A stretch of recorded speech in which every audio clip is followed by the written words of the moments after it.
Congressman Alan Grayson on the line with us, a member of the U.S. House of Representatives, a Democrat from Florida representing the 9th District, member of the House Foreign Affairs Committee. His website, grayson.house.gov, and congressman with guts.com. Congressman Grayson, welcome back.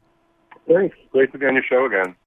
Thanks for joining us. I understand that you have unilaterally, I guess, reached out to the ambassadors of several of the countries, many of the countries that surround Iraq, including Iraq, about putting together a multilateral force to deal with ISIS. Do I have that right? Yes, I sent letters last week to the ambassadors of Saudi Arabia, Kuwait, the UAE, Oman, Yemen, Jordan, Egypt, Turkey, Algeria, and Morocco, asking them individually if countries would be willing to contribute a force of at least 5,000 soldiers to attack and defeat ISIS in Iraq. I also reached out to the ambassador to Iraq to see whether Iraq would entertain such a force within its borders. And have you gotten a response from anybody? Yes, two of the ambassador staffs wrote back and said they will be giving a detailed response. We haven't heard from the other 8 yet. Okay. We gave them until the 10th to respond. That's a week from today. Right. I'm wondering how, for example, you reached out to the Saudis. Steve Clemens wrote a great piece in The Atlantic back, I think it was in June, and he starts it out with John McCain telling Candy Crowley in January, thank God for the Saudis and Prince Bandar and our Qatari friends, talking about how he and Lindsey Graham, I guess, I don't know if they went over to Saudi Arabia or did it by telephone, but they got together with Prince Bandar and said, we need to arm the Sunni insurgency in Syria, and Prince Bandar got together a bunch of rich Saudis, and they threw a whole bunch of money to the Salafis, the closely aligned Sunnis with Saudi Arabia, and those people essentially became ISIS, according to this article. If we've got senators promoting, don't we have a problem here with some of these countries? Well, history repeats itself, first as tragedy and then as farce. Yeah. We had the same origin for Osama bin Laden, didn't we? You're right. Yeah, going into Afghanistan and aligning ourselves with these people. By the way, am I allowed to repeat Karl Marx in the air? I'm not sure. Certainly. Oh, it's okay? Yes, of course. On your show, it's okay? Yes. All right, good then. I want to make sure I'm not offending anybody. No, I think Marx's analysis of capitalism was right. I think his solutions were wrong, but I think, Capital still stands as a great analysis of the problems of laissez-faire capitalism. You have a quote you wanted to share? Yeah, I just did. That was actually Karl Marx who said history repeats itself, first as tragedy and then as farce. Ah, okay. I'm sorry I didn't recognize the quote. And in this case, it is a farce because we haven't learned our own lessons. A lot of the grief that we've come to in the Middle East for the past 20 years has been a product of our own making. I think that the war in Iraq is the ultimate example of that. $4 trillion down that rat hole, and now we have people who are anxious for us to do it all over again. It's funny. I listen carefully to what the other side has to say. Right now, they're telling us that we should have attacked Assad last year, and therefore we should attack Assad's opponents, ISIS, this year. And that doesn't correspond to any definition of the word therefore that I'm familiar with, but there it is. Yeah. So they simply won't learn from their mistakes, starting with Osama bin Laden. Yeah, these being the neoconservatives in our government and our whatnot.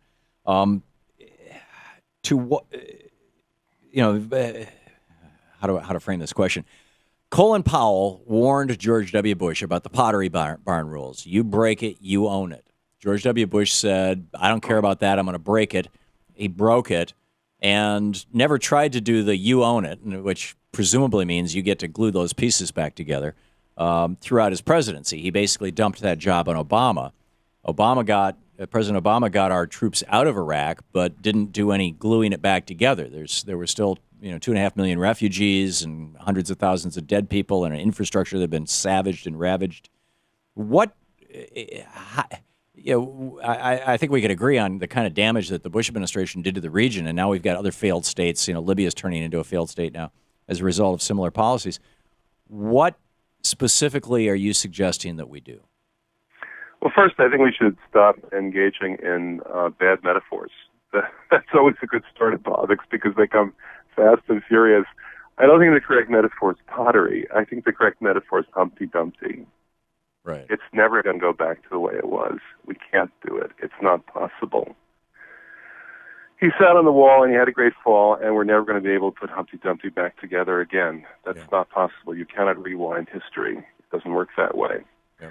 But what I'm suggesting is that instead of our indulging ourselves with a missile attack there and a bombing here and a drone attack here and there, instead we come up with an organized plan to galvanize the local support that we have against savagery, against beheading, against other forms of lunacy, and have them solve their own problems. These are countries that are at least espoused to be our allies. Saudi Arabia, Kuwait, UAE, Oman, and so on. We actually reversed invasion and occupation. It was something. And we have protected Saudi Arabia and the UAE for a generation or more from outside attacks. Maybe these countries should actually work to solve their own regional problems. I don't understand why people think that we must all the time always be the world's police officer. And no one else has any role in this. Obviously, people all around the world are, how should I put this, repelled by the sights they've seen by ISIS. Not just Americans, not even just Europeans and Americans, but people all around the world. Why can't we act unilaterally and give special responsibility to these Sunni-ruled countries in the region to solve this problem? Yeah. I think that we've already seen that Iraq has no will to fight.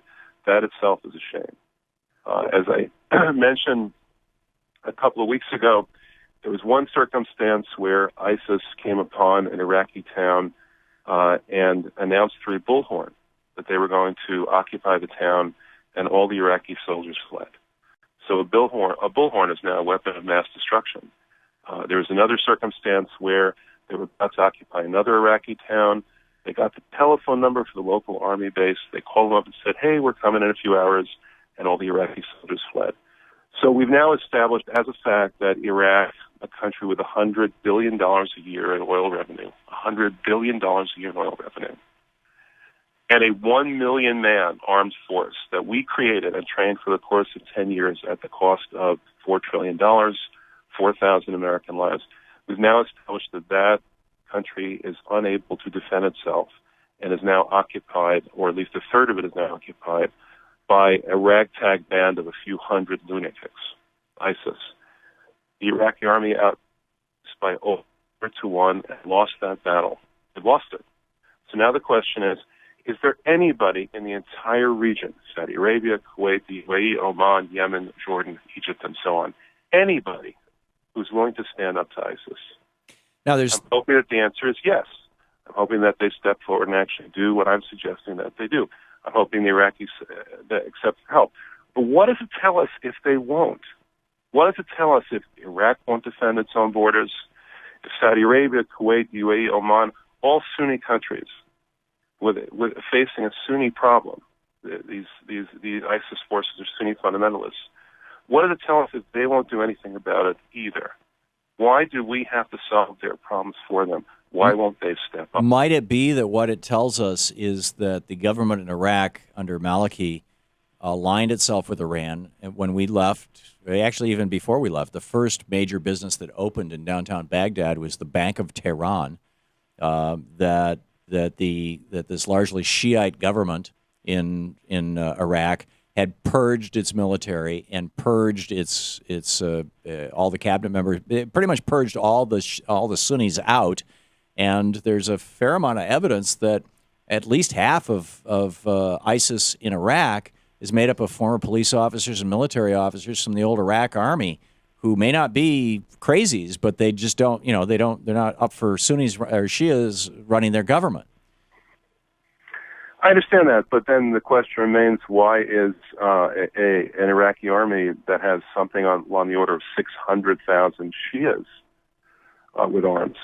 Why, and that includes the local police forces. Why is an Iraqi army with 600,000 Shias under arms and led by Shia generals still unwilling to fight? Right. Why is it, for instance, that you see Hezbollah fighting to defend the Syrian regime, which is Alawite/Shiite in Syria, but not fighting to defend the Iraqi Shia regime in Iraq? Why is it that Iran is not sending troops into Iraq to fight ISIS? What's going on here? What's going on? What do you? Why We is have it just that- 20, 30 seconds. What do you think is going on? I think what's going on is that Uncle Sam has become Uncle Sucker. Everybody thinks that we're going to solve all their problems for them, and we have to get out of that habit. We are in a bad rut here, and we have to get out of it. Yeah. Either they're going to have to learn how to defend themselves, or they're going to have to lose on their own. I'm with you. That's how I see it. Congressman Alan Grayson, Congressman with guts.com, grayson.house.gov. Thank you, sir. It's my pleasure. Thank you. Always a pleasure talking with you. We'll be right back.